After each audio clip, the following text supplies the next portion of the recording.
ಈಗಾಗಲೇ ನಮ್ಮ ನಾಯಕರು ಡಾಕ್ಟರ್ ಅಶ್ವಥ್ ನಾರಾಯಣ ಅವರು, ಅಶೋಕ್ ಅವರು, ಬಹುತೇಕ ನಮ್ಮ ನಾಯಕರುಗಳು ಈಗಾಗಲೇ ಅದರ ಬಗ್ಗೆ ತಿಳಿಸಿದ್ದಾರೆ. ಒಂದು ಸತ್ಯ, ಕ್ಷುಲ್ಲಕವಾದ ವಿಚಾರಗಳನ್ನು ಕೈಗೆತ್ತಿಕೊಂಡು ಎಲ್ಲ ಒಂದು ಕಡೆ ಅರಾಜಕತೆಯನ್ನು ಸೃಷ್ಟಿ ಮಾಡ್ತಕ್ಕಂಥದ್ದು ಸರಿಯಲ್ಲ. ಅವ್ರು ಈಗಾಗಲೇ ಸನ್ಮಾನ್ಯ ಸದಾನಂದ ಗೌಡರು ಹೇಳಿದ್ದಾರೆ, ಇದು ನನ್ನದಲ್ಲ ಅಂತ ಅಂದ್ಬಿಟ್ಟು ಇಂಥವೆಲ್ಲ ಬಿಡಿ. ದೇಶಕ್ಕೆ ಅಭಿವೃದ್ಧಿ ಅಂತ ಸಂಕೇತವಾಗಿ ಏನು ಇವತ್ತು SIR ಮಾಡ್ತಾ ಇದ್ದೀವಿ, ಇದಕ್ಕೆ ಇನ್ಯಾವುದೋ ಕಲಿಸಿ ಮಾಡಿ ಏನು ಭಾಗೋದು ಬೇಡ. ಒಂದು ಸತ್ಯ, ದೇಶಕ್ಕೆ ಇತಿಹಾಸ ಇದೆ. ಈ ದೇಶ ನಡೆದು ಬಂದ ದಾರಿ ಮುಂದಿನ ಯುವ ಜನಾಂಗಕ್ಕೆ ದಾರಿಯನ್ನು ತೋರಿಸ್ತಕ್ಕಂಥದ್ದಕ್ಕೆ SIR ಇದೆಯಲ್ಲ, ಇದೊಂದನ್ನು ನಿಮ್ಮ ಮಾಧ್ಯಮದವರು ಕಾಯ ವಾಚ ನೀವೇನಾದ್ರು ಸ್ವಲ್ಪ ಶಕ್ತಿ ಕೊಟ್ಟರೆ ಇನ್ನೂ ಸುಭದ್ರವಾದ ಸರ್ಕಾರವನ್ನು ನಡೆಸ್ತಕ್ಕಂಥದ್ದಕ್ಕೆ, ಭಾರತೀಯರ ಸಾರ್ವಭೌಮತೆಗೆ ಹೆಚ್ಚು ಹಿಡಿತಕ್ಕಂಥದ್ದಕ್ಕೆ ಒಳ್ಳೆಯದಾಗ್ತದೆ. ನಾನು ನಿನ್ನೆ ಮುಖ್ಯಮಂತ್ರಿಗಳೇ ಸ್ವತಃ ಕುಂತ್ಕೊಂಡಿದ್ದರಿಂದ ನನಗೆ ತುಂಬ ಅದ್ರ ಬಗ್ಗೆ ಗೌರವ ಜಾಸ್ತಿ ಆಯಿತು. ಆದ್ದರಿಂದ ನಮ್ಮ ಅಧಿಕಾರಿಗಳು ವಿನಂತಿ ಮಾಡ್ತೀನಿ, ಅವ್ರು ಎಷ್ಟೇ ದೊಡ್ಡವರಾಗಿರಲಿ, ಎಲ್ಲೆಲ್ಲಿ ಈ ರೀತಿಯಾಗಿ ವಲಸಿಗರಿದ್ದಾರೆ, ಎಲ್ಲೆಲ್ಲಿ 4, 5, 10, 15 ಕಡೆ ತಮ್ಮ ಹೆಸರನ್ನು ನೋಂದಣಿ ಮಾಡ್ಕೊಂಡಿದ್ದಾರೆ ಅಂಥವ್ರು ಯಾರು ಎಷ್ಟೇ ದೊಡ್ಡವರಾದರೂ ಕಿತ್ತು ಬಿಸಾಕಿ. ಸರ್, ಇತ್ತೀಚೆಗೆ ರಾಷ್ಟ್ರೀಯ ನಾಯಕರನ್ನ ಭೇಟಿ ಮಾಡ್ತಾ ಇದ್ದಾರೆ ನೀವು. ನಿತಿನ್ ನವೀನ್ ಅವರು ಭೇಟಿ ಮಾಡಿದ್ರಿ, ಏನು ಸುಳಿವು? ಅಶೋಕ್ ಅವರು ನಿಮ್ಮನ್ನ ಬಂದು ಭೇಟಿ ಮಾಡಿದ್ರು. ಅಪ್ಪ ಒಂದು ಕಣೋ, ರಾಜ್ಯಕ್ಕೆ ರಾಷ್ಟ್ರದ ಒಬ್ಬ ಮಂತ್ರಿ ಇದ್ದೀನಿ. ಸನ್ಮಾನ್ಯ ನರೇಂದ್ರ ಮೋದಿ ಅವರ ಸರ್ಕಾರದಲ್ಲಿ ಒಬ್ಬ ಲವಲವಿಕೆಯಿಂದ ಕೆಲಸ ಮಾಡ್ತಕ್ಕಂಥ, ಇವತ್ತು ಇಲ್ಲಿರ್ತೀನಿ, ನಾಳೆ ಇನ್ನೊಂದು ಇರ್ತೀನಿ, ಮತ್ತೊಂದು ಇರ್ತೀನಿ. ಇಡೀ ದೇಶದಲ್ಲಿ 2 ವರ್ಷದಲ್ಲಿ 22-23 ರಾಜ್ಯಗಳಿಗೆ ಸಾವಿರಾರು ಕಿಲೋಮೀಟರ್ ಸುತ್ತಾಡಿ ಅಲ್ಲಿಯ ಭಾವನೆಗಳನ್ನು, ಅಲ್ಲಿಯ ಜನರ ಜೀವನವನ್ನು, ಅಲ್ಲಿ ಇರ್ತಕ್ಕಂಥ ಅನೇಕ ಸುಧಾರಣೆಗಳನ್ನು ರಾಷ್ಟ್ರಕ್ಕೆ ಗಮನಕ್ಕೆ ತರ್ತಕ್ಕಂಥದ್ದಕ್ಕೆ ನಮ್ಮೆಲ್ಲರ ನೆಚ್ಚಿನ ಪ್ರಧಾನಮಂತ್ರಿ ನರೇಂದ್ರ ಮೋದಿಯವರು ನಮ್ಗೆ ಕೊಟ್ಟಿರ್ತಕ್ಕಂಥ ಟಾಸ್ಕ್ ಇದೆಯಲ್ಲ, ಈ ಟಾಸ್ಕನ್ನು ನಾವು 100ಕ್ಕೆ 100 ಆಗಿದ್ದಾದರೆ 25 ಕೋಟಿ ಕುಟುಂಬ ಬಡತನ ರೇಖೆಯಲ್ಲಿ 25 ಕೋಟಿ, ಇವತ್ತು 3-4% ಬಂದಿದೆ. 3-4% ಬಂದಿದೆ. ಆದ್ದರಿಂದ ಒಂದೊಂದು ರಾಜ್ಯದಲ್ಲಿ ಒಂದೊಂದು ಭಾಷೆ, ಒಂದೊಂದು ರಾಜ್ಯದಲ್ಲಿ ಒಂದೊಂದು ಜಾತಿ, ಒಂದೊಂದು ರಾಜ್ಯದಲ್ಲಿ ಅವರದೇ ಆದಂತಹ ಸಂಪ್ರದಾಯಗಳು, ಈ ಎಲ್ಲ ಸಂಪ್ರದಾಯಗಳನ್ನು ಒಳಗೊಂಡಂತೆ ಬಡತನವನ್ನು ಕೂಡ ನಾವೆಲ್ಲ ಒಂದು ಕಡೆ ಮೆಟ್ಟು ನಿಂತು ಅವರನ್ನು ಕೂಡ ಮೇಲ್ಪಂಕ್ತಿಗೆ ತರ್ಬೋದು ಅನ್ನೋದಕ್ಕೆ 12 ವರ್ಷದಲ್ಲಿ ರಾಷ್ಟ್ರದ ಪ್ರಧಾನಮಂತ್ರಿ ನರೇಂದ್ರ ಮೋದಿಯವರ ದಿನಚರಿ ಇದೆಯಲ್ಲ, ನನಗೆ ಭಾರಿ ಸ್ಫೂರ್ತಿ ಕೊಟ್ಟಿದೆ. ಅದನ್ನು ನೋಡಿದಾಗ ನನಗನ್ಸರಿ ಈ ದೇಶದ ಬಡತನದ ಜೊತೆಯಲ್ಲಿ ಈ ದೇಶದ ಸಮೃದ್ಧ ಮತ್ತೆ ಅಭಿವೃದ್ಧಿ ಅಂತ ಕೊಂಡೊಯ್ತಕ್ಕಂಥದಕ್ಕೆ ಎಲ್ಲ ತರದ ಸೂಚನೆಗಳು. ನೇರವಾಗಿ ಹೇಳ್ಬಿಡ್ತೀನಿ, ರಾಜ್ಯ ಬಿಜೆಪಿಯ ಹೊಣೆ ಹೊತ್ಕೊಳ್ತಾರೆ ಸೋಮಣ್ಣ ಅವರು ಅನ್ನೋದು ಚರ್ಚೆ ನಡೀತಾ ಇದೆ, ಹೌದಾ? ನಾನು ಒಬ್ಬ ಪಕ್ಷದ ಶಿಸ್ತಿನ ಸಿಪಾಯಿ. ಪಕ್ಷ ನನಗೆ ಹೇಳಿದ್ರು, ಅಮಿತ್ ಶಾಜಿಯವರು ನನ್ನ ಮನೆಗೆ ಬಂದು ಸುಮಾರು 2-3 ಗಂಟೆ ಕುಳಿತುಕೊಂಡು ನೀವು ಹೋಗೋ, ನೀನು ಒಣಾಗೆ ಅಂದರು, ಓದೋನು. ಅದಾದಮೇಲೆ ಏನೇನೋ ಆಯಿತು ಅದೆಲ್ಲ ನಾನು ಇವಾಗ ಪ್ರಶ್ನೆ ಮಾಡೋಕ್ಕೆ ಹೋಗೋದಿಲ್ಲ. ಅದಾದಮೇಲೆ ನನಗೆ ತುಮಕೂರಿಗೆ ಹೋಗು ಅಂದರು. ತುಮಕೂರಿನ ಜನ ಯಾವತ್ತೂ ಕೂಡ 5,000-6,000ದಲ್ಲಿ BJP ಗೆಲ್ಲೋದು, ಇಲ್ಲ ಕಾಂಗ್ರೆಸ್ ಗೆಲ್ಲೋದು. 1,76,000 ನನ್ನನ್ನು ಗೆಲ್ಲಿಸ್ಕೊಟ್ಟಿದ್ದಾರೆ. ಅಭಿವೃದ್ಧಿಯ ಏನು ಒಂದು ಭಾವನೆ ಇದೆ ರಾಷ್ಟ್ರದ ಪ್ರಧಾನಿಗಳಿಗೆ, ಅದನ್ನು ನಾನು ಕೂಡ ಎಲ್ಲ ಒಂದು ಕಡೆ 2 ವರ್ಷದಲ್ಲಿ ಮೈಗೂಡಿಸ್ಕೊಂಡು ಕರ್ತವ್ಯ ಮಾಡ್ತಾ ಇದ್ದೀನಿ. ಹೈಕಮಾಂಡು, ರಾಜ್ಯದ ನಾಯಕರು, ರಾಷ್ಟ್ರದ ನಾಯಕರು ಯಾವ ರೀತಿ ಸಂದೇಶ ಕೊಡ್ತಾರೋ ಆ ಸಂದೇಶಕ್ಕೆ ನಾನು ಬದ್ಧಾಗಿರ್ತೀನಿ. ರಾಷ್ಟ್ರದ ನಾಯಕರು, ಹೈಕಮಾಂಡ್ ಏನು ಹೇಳ್ತಾರೋ ಅದಕ್ಕೆ ನಾನು ಬದ್ಧಾಗಿರ್ತೀನಿ. ಅಸಮಾಧಾನ ಇಲ್ಲದಿರೋದಲ್ಲಿ DK ಶಿವಕುಮಾರ್ ಜೊತೆ ಅಸಮಾಧಾನ ಏನು? ಕಾಂಗ್ರೆಸ್ನಲ್ಲಿ ನನಗೆ ಭಾರಿ ಖುಷಿಯಾದವ್ರ.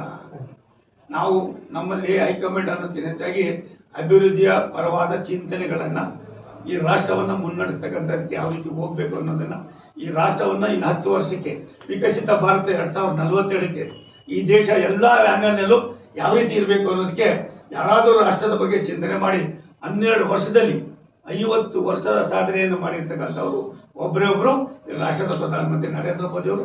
ಅವ್ರ ಕೈ ಕೆಳಗಡೆ ಕೆಲಸ ಮಾಡ್ತಾ ಇದ್ದೀನಿ, ಹೆಮ್ಮೆ ಇದೆ. ನನಗೆ ಯಾವ ಕೆಲಸ ಕೊಡ್ತಾರೆ ಅನ್ನೋದಕ್ಕಿಂತ ಹೆಚ್ಚಾಗಿ ಹೈಕಮಾಂಡು ಮತ್ತು ವರಿಷ್ಠರು ಏನು ಹೇಳ್ತಾರೋ ಅದನ್ನು ಮಾಡ್ತೀವಿ. ಯಾಕಂದ್ರೆ ಸರ್, ಬಸವನಗೌಡ ಪಾಟೀಲ್ ಆಮೇಲೆ ಈಶ್ವರಪ್ಪ ಅವರು, ಈಗ ಯಶವಂತಪುರ ಶಾಸಕರು ಮತ್ತು ಸದಾನಂದ ಗೌಡರ ನಡುವೆ ಒಂದು ಸಹಜವಾಗಿ ಪ್ರಕ್ರಿಯೆಗಳು ಆಗಬಾರ್ದಾಗಿತ್ತು, ಆಗಿದೆ. ಅದು ಸರಿಪಡಿಸೋ ಕಾಲನ್ನು ಬರ್ತದೆ. ಸರ್, GBAಯಿಂದ ಬೆಂಗಳೂರಿನಲ್ಲಿ ಬೀದಿ ಬದಿ ವ್ಯಾಪಾರವನ್ನು ತೆರವು ಮಾಡುವಂಥ ಪ್ರಕ್ರಿಯೆ ಇವತ್ತಿಂದ ಆರಂಭ ಆಗಿದೆ. ಬೆಂಗಳೂರಿನ ಹಲವು ಕಡೆಯಿಂದ ತೆರವು ಮಾಡಿದ್ದಾರೆ. ಸಹೋದರ ಕೃಷ್ಣ ಬೈರೇಗೌಡರು ಕೆಲವ್ರಿಗೆ ಅನಾನುಕೂಲ ಆಗಿರ್ಬೋದು, ಆದರೆ ರಾಷ್ಟ್ರದ ಪ್ರಧಾನಮಂತ್ರಿಗಳು ಬೀದಿ ವ್ಯಾಪಾರಿಗೋಸ್ಕರವನ್ನೇ 70 ಲಕ್ಷ ಕುಟುಂಬಗಳಿಗೆ ಸಾವಿರಾರು ಕೋಟಿ ರೂಪಾಯಿಗಳ ನೆರವನ್ನು ಕೊಟ್ಟಿದ್ದಾರೆ. ಅದನ್ನು ಯಾವ ರೀತಿ ನಡೆಸ್ಕೊಂಡು ಹೋಗಬೇಕು, ಏನು ಮಾಡಬೇಕು, ಆಯಾ ರಾಜ್ಯಗಳಲ್ಲಿರ್ತಕ್ಕಂಥ ರಾಜ್ಯ ಸರ್ಕಾರಗಳು ಅವ್ರಿಗೆ ಎಲ್ಲಿ ವ್ಯಾಪಾರ ಮಾಡಬೇಕು, ಮತ್ತೊಂದು ಮಾಡಬೇಕು ಅನ್ನೋದನ್ನು ಅವ್ರು ಮಾಡಬೇಕು. ಮತ್ತು ಅವರು ಕೂಡ ಜನಸಂದಣಿ ಇರ್ತಕ್ಕಂಥ ಪ್ರದೇಶಗಳಲ್ಲಿ ಯಾವ ರೀತಿ ನಡ್ಕೋಬೇಕು ಅನ್ನೋದು ಅವರು ಕೂಡ ಚಿಂತನೆ ಮಾಡಬೇಕು. ಆದರೆ ನನಗನ್ನಿಸ್ತದೆ ಕೃಷ್ಣ ಬೈರೇಗೌಡರು ಬುದ್ಧಿವಂತರಿದ್ದಾರೆ. ಇಂಥವೆಲ್ಲವನ್ನು ನೋಡಿ ಸಾಮಾನ್ಯ ಬಡವರಿಗೂ ಕೂಡ ಅನಾನುಕೂಲ ಆಗದಾಗೆ, ಅವ್ರಿಗೂ ಹೊಟ್ಟೆ ಮೇಲೆ ಹೊಡಿದಾಗೆ, ಎಲ್ಲೆಲ್ಲಿ ಏನೇನು ಮಾಡಿದ್ರೆ ಆಗ್ತದೆ ಅನ್ನೋದು ಅರ್ಥ ಮಾಡಿಕೊಂಡು ರಾಷ್ಟ್ರದ ಪ್ರಧಾನಮಂತ್ರಿಗಳೇ ಅವ್ರ ಬಗ್ಗೆ ಇಷ್ಟೊಂದು ಗೌರವ ಇಟ್ಕೊಂಡು ಅವರನ್ನು ಕೂಡ ಬದುಕಬೇಕು, ಬಾಳಬೇಕು, ಅವ್ರ ಕುಟುಂಬವು ಕೂಡ ಮೇಲ್ಪಂಕ್ತಿಗೆ ಬರಬೇಕು ಅಂದಾಗ ನಿಮ್ಮ ಕರ್ತವ್ಯವನ್ನು ಕೂಡ ತಾವು ಮಾಡುವಾಗ ಸಾಮಾನ್ಯ ಜನರಿಗೆ, ಟ್ರಾಫಿಕ್ಗೆ ಮತ್ತು ಜನನಿಬಿಡ ಪ್ರದೇಶಗಳಲ್ಲಿ ಅದನ್ನು ಯಾವ ರೀತಿ ತಾತ್ವಿಕ ಹಂತಕ್ಕೆ ತರಬೇಕು ತರ್ತಕ್ಕಂಥ ಕೆಲಸವನ್ನು ಆಯಾ ಸರ್ಕಾರಗಳು ಮಾಡಬೇಕಾಗ್ತದೆ. ಸರ್, ಅಯೋಧ್ಯೆ ಹುಂಡಿ ಕೇಳುವ ಆರೋಪ ಬಿಜೆಪಿಯವರು ಮೌನವಾಗಿದ್ದಾರೆ ಅನ್ನುವಂಥ ಆರೋಪ ನಾವು ಯಾರು ಮೌನವಾಗಿಲ್ಲ. ಈಗಾಗಲೇ SITಯನ್ನು ರಚನೆ ಮಾಡಿದ್ದೀವಿ. ಸುಮಾರು ಜನ ಅಲ್ಲಿದ್ದಂಥ ಪದಾಧಿಕಾರಿಗಳು ರಾಜೀನಾಮೆ ಕೊಟ್ಟಿದ್ದಾರೆ. ಕೇವಲ ರಾಮ ಮಂದಿರ ಅನ್ನೋದಕ್ಕಿಂತ ಹೆಚ್ಚಾಗಿ ಕೇರಳದಲ್ಲಿರ್ತಕ್ಕಂಥ ಏನು ದೇವಸ್ಥಾನ ಅದು ನಮ್ಮದು ಅನಂತ ಪದ್ಮನಾಭ, ಬೇರೆ ಬೇರೆ ರಾಷ್ಟ್ರಗಳಲ್ಲಿ ಇರ್ತಕ್ಕಂಥದ್ದು, ಇಂಥದ್ದೆಲ್ಲ ಒಂದು ಕಡೆ ಕೈ ಘಟನೆಗಳು ಆಡಳಿತ ಮಂಡಳಿಯ ವೈಫಲ್ಯತೆಯಿಂದನೋ ಮತ್ತೊಂದರಿಂದನೋ ಏನಾಗಿದೆಯೋ ನಮ್ಗೆ ಗೊತ್ತಿಲ್ಲ. SITಯನ್ನು ಅಲ್ಲಿಯ ರಾಜ್ಯದ ಮುಖ್ಯಮಂತ್ರಿಗಳು ಯೋಗಿ ಆದಿತ್ಯನಾಥ್ ಅವರು ತಕ್ಷಣವೇ ಮಾಡಿ ಸುಮಾರು ಜನರನ್ನ ವಶಕ್ಕೆ ಪಡ್ಕೊಂಡಿದ್ದಾರೆ. ಕೆಲವರನ್ನ ಈಗಾಗಲೇ ಎನ್ಕ್ವೈರಿ ನಡೀತಾ ಇದೆ. ಪಾರದರ್ಶಕತೆಯನ್ನು ಕಾಪಾಡುವಾಗ ಭಕ್ತನಿಗೂ ಭಗವಂತನಿಗೂ ಇರ್ತಕ್ಕಂಥ ಒಂದು ಬಾಂಧವ್ಯದ ಸೇತುವೆಗೆ ಎಲ್ಲೋ ಒಂದು ಕಡೆ ಇವ್ರು ಮಾಡಿರ್ತಕ್ಕಂಥ ಪಾಪಕ್ಕೆ ಪ್ರಾಯಶಃ ಶಿಕ್ಷೆ ಕೊಡೋದ್ರ ಜೊತೆಯಲ್ಲಿ ಅವ್ರ ಮುಂದಿನ ದಿನಗಳಲ್ಲಿ ಇಂಥವೆಲ್ಲ ಮಾಡೋದ್ರಿಂದ ಏನಾಗಿದೆ ಅನ್ನೋದನ್ನ ನಾವು ಇತಿಹಾಸಗಳಲ್ಲಿ ಬಲ್ಲವರಾಗಿದ್ದೇವೆ. ಇದು ಆಗಬಾರ್ದಾಗಿತ್ತು. ಇದಕ್ಕೆ ಕೆಲವೇ ದಿನಗಳಲ್ಲಿ ಯಾವ ರೀತಿ ಸಂದೇಶ ಕೊಟ್ಟು ಇದನ್ನ ಕಠಿಣವಾದ ಕ್ರಮವನ್ನು ತೆಗೆದುಕೋಬೇಕು ಆ ಕ್ರಮವನ್ನು ತೆಗೆದುಕೋಬೇಕು. ಕಾಂಗ್ರೆಸ್ ಇದು ದೊಡ್ಡ ಟೀಕೆ ಮಾಡ್ತಾ ಇದೆ ಅಯೋಧ್ಯೆ ವಿಷಯ. ಅವ್ರಿಗೆ ಬೇರೆ ಏನು ಕೆಲಸ ಇದೆಯಪ್ಪ, ರಾಜ್ಯದಲ್ಲಿ ಏನಿದೆ ಅನ್ನೋದು ನಿಮ್ಗೆ ಗೊತ್ತಿದೆ. ಅವ್ರು ಟೀಕೆ ಮಾಡೋದು ಬಿಟ್ಟರೆ ಇನ್ನೇನಿಲ್ಲ. ನರೇಂದ್ರ ಮೋದಿ ಅವ್ರಿಗೆ ಒಂದಿನ ಅವ್ರ ಹೆಸರು ಹೇಳಿದಾರೆ, ಅವ್ರು ಊಟ ಮಾಡಿ ಜೀರ್ಣ ಆಗೋದಿಲ್ಲ. ಅವ್ರು ಊಟ ಮಾಡಿ ಜೀರ್ಣ ಆಗೋದಿಲ್ಲ ಅಂಥ ಸಂದರ್ಭ ಅವ್ರು ಅರ್ಥ ಮಾಡ್ಕೊಂಡಿರುವಾಗ ಅವ್ರ ತಲೆಗೆ ಬರಬೇಕದು. ಅದನ್ನು ಅವ್ರು ಮಾಡ್ತಾ ಇಲ್ಲ. ಅದು ಮಾಡದೆ ಹೋದ್ರೆ ತಪ್ಪಿತಸ್ಥರು ಅನ್ನೋದಕ್ಕಿಂತ ಹೆಚ್ಚಾಗಿ ಇದು ಆಗಬಾರ್ದು. ಒಂದು ನಾನು ನಿಮ್ಮ ಮೂಲಕ ವಿನಂತಿ ಮಾಡ್ತೀನಿ, ಕೆಲಸ ಮಾಡೋದಕ್ಕೆ ನೂರಾರಿವೆ, ಸಾವಿರಾರಿವೆ. ನಿಮ್ಮ ಅನುಭವ ಇದೆ. ಅನುಭವವನ್ನು ಸಾಮಾನ್ಯರಿಗೆ, ದೇಶಕ್ಕೆ, ರಾಜ್ಯಕ್ಕೆ, ಒಡಂಬಡಿಕೆಗೆ ನೀವು ವಿನಿಯೋಗ ಮಾಡಿದ್ದೆ ಆದರೆ ಕೇವಲ 2 ವರ್ಷದಲ್ಲಿ ನಾನು ಇದೇನು 45 ವರ್ಷ ನಾನು ಕಳೆದೆ, ಈ 2 ವರ್ಷದ ಅನುಭವ 45 ವರ್ಷ ನನಗೆ ಬಂದಿರಲಿಲ್ಲ. ಇದಕ್ಕೆ ಕಾರಣ ನಾಯಕತ್ವ, ರಾಷ್ಟ್ರದ ನಾಯಕತ್ವ, ಪ್ರಧಾನಮಂತ್ರಿ ನರೇಂದ್ರ ಮೋದಿ ಅವರ ನಾಯಕತ್ವದಲ್ಲಿ ಯಾವ ರೀತಿ ವ್ಯವಸ್ಥಿತವಾಗಿ ನಡ್ಕೊಂಡು ಹೋಗ್ತಾ ಇದೆ ಅಭಿವೃದ್ಧಿ ಅನ್ನೋದನ್ನು ಅರ್ಥ ಮಾಡ್ಕೊಂಡಿದ್ದೀವಿ. ನಾನು ಕೂಡ ವಿನಂತಿ ಮಾಡ್ತೀನಿ, ದಯವಿಟ್ಟು ನೀವು ಅದ್ರ ಬಗ್ಗೆ ಗಮನ ಹರಿಸಿ. ಬಾಕಿ ಕ್ಷುಲ್ಲಕವಾದ ವಿಚಾರಗಳನ್ನು ಕೈಗೆತ್ಕೊಂಡು ಎಲ್ಲ ಒಂದು ಕಡೆ ದಿನ ಬೆಳಗಾದ್ರೆ ಕೆಸರಲ್ಲಿ ಕಲ್ಲನ್ನು ಹುಡುಕ್ತಕ್ಕಂಥದ್ದು, ಮೊಸರಲ್ಲಿ ಕಲ್ಲನ್ನು ಹುಡುಕ್ತಕ್ಕಂಥದ್ದಕ್ಕೆ ಬಿಡಿ. ಇದನ್ನ ಬಿಟ್ಟು ಮೇನ್ ಸ್ಟ್ರೀಮಿಗೆ ಬಂದು ರಾಜ್ಯದ ಅಭಿವೃದ್ಧಿ ಅಂತ ಗಮನ ಹರಿಸಿ. ಸರ್, ಅಖಿಲೇಶ್ ಯಾದವ್ ಅವರು ಕರ್ನಾಟಕದ ಜೊತೆ ನಂಟಿದೆ ಅಂತಾರೆ, ಅಯೋಧ್ಯೆ ದಹನ ಹೋಗಿದೆ ಅಂತ. ಒಂದು ನಿಮಿಷ, ಅಖಿಲೇಶ್ ಯಾದವ್ ಓದಿದ್ದು ಮೈಸೂರಿನಲ್ಲಿ, ಅವ್ರು ಇಂಜಿನಿಯರಿಂಗ್ ಆಗಿದ್ದಿಲ್ಲ. ಅವ್ರ ತಂದೆಯವರು ಕೂಡ ಇದ್ದವರು.